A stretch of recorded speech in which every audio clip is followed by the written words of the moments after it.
May mga bali-balitang babanggitin daw ng Pangulong Bongbong Marcos ang postponement ng barangay at SK eleksyon sa kanyang suna ngayong July 27, 2026. At yan po ang ating aabangan, mga kapobre.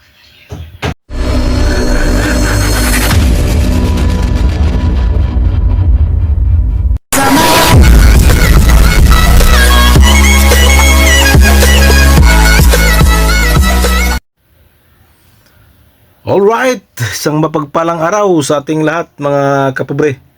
Araw ng Miyerkules at pitsa 8 sa buwan ng Hulyo, mga kapobre.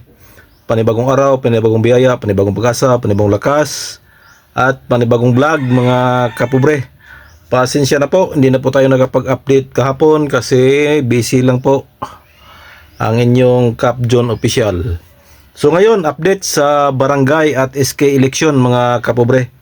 So meron po tayong nakikitang mga bali-balita na yung postponement daw sa barangay at SK ay babanggitin ni Pangulong Bongbong Marcos sa kanyang suna ngayong pitsa 20 City sa buwan ng Hulyo, mga kapobre.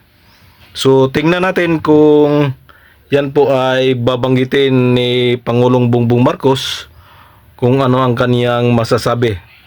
Pero sa sariling opinion ko po, mga kapobre, ay malabo pong babanggitin ni Pangulong Bongbong Marcos yung postponement ng barangay at SK eleksyon. Dahil nga po wala po siyang pagbabasihan sa kaniyang babanggitin. Kasi nga malinaw po na hindi pa po napag-usapan sa Kongreso ang postponement ng barangay at SK eleksyon. So ano ang pagbabatayan ng Pangulong Bongbong Marcos kung yan po ay kanyang isama sa kanyang suna? Di naman po siguro pwedeng agarang iutos ni Pangulong Bongbong Marcos na ipasa niya na yan yung postponement sa barangay at SK eleksyon. Dahil ang pagpasa ng isang batas ay nangangailangan ng masusing pagsusuri. Given na po na sa Kongreso ay majority daw ng kanilang mga membro ay payag sa postponement. Yan po ay sabi ni Congressman Albi Benitez na 95% of the congressmen daw ay pabor na i-postpone ang barangay at SK election. Okay po, nandun na po tayo na may pasayan sa Kongreso. Ang problema po ay hindi lang po ang Kongreso ang magpapasa niyan, kundi pati po itong Senado. Dahil pag na-approve yan ng Senado, magkakaroon po sila ng BICAM. So, papunta tayo sa Senado. Sa Senado po ay marami pong tutol na i-postpone ang barangay at SK eleksyon. Taliwas doon sa Kongreso na sabi ni Congressman Albi Benitez na 95% ng mga congressman ay pabor na i-postpone itong barangay at SK eleksyon. Dito naman sa Senado ay parang 95% din ang tutol na ipagpaliban ang barangay at SK eleksyon. At sa nakita natin, parang si Senador Amy Marcos lang yata ang gustong ipagpaliban ito. Dahil nakita na po natin at napanood ang mga pronouncement ng mga congressman, lalo na po itong Senate President himself, Senador Win Gatchalian, ay tutol na tutol po itong pagpapaliban ng barangay at SK eleksyon. At sinabi pa niya hindi na po mangyayari na i-postpone pa ito dahil mayroon na pong desisyon ang Korte Suprema na pag i-postpone pa itong barangay at SK election sa November 2, 2026 ay magiging unconstitutional na po ito. Dahil kung magkaganon ay pangatlong bisis na po itong mapostpone at yan po ay labag sa batas ang palaging pagpopostpone kung walang matibay na dahilan, mga kapobre.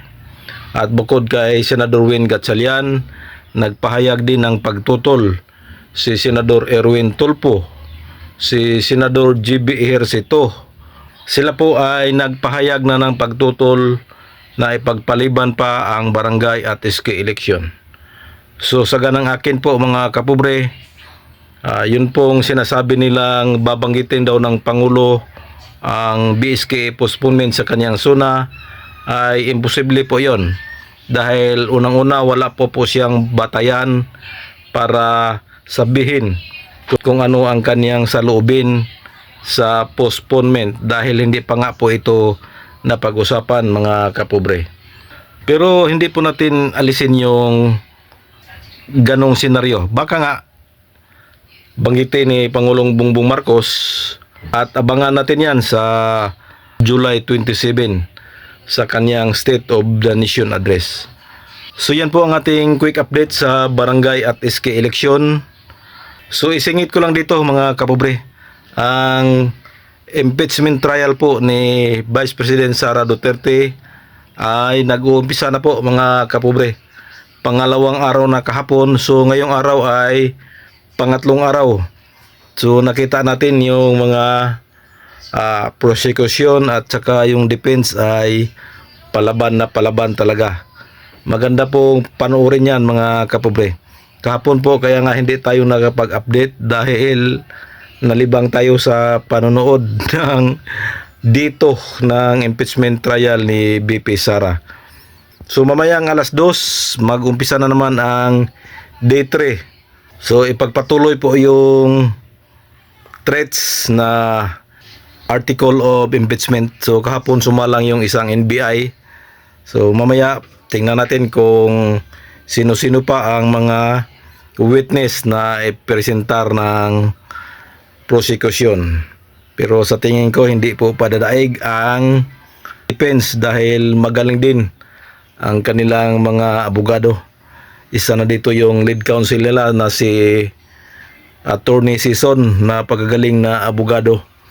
So tsaka nakikita natin sa mga senator judges ay dalawa po ang nakaupo doon sa taas. Si Senador Win Gatchalian as Senate President at saka si Senador Chase Escudero as presiding officer.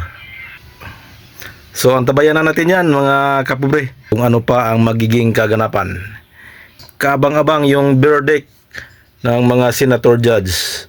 So kaabang-abang yan mga kapobre. So yan lang po muna ang ating quick update. This is your Cap John Official. Bye bye and God bless us all.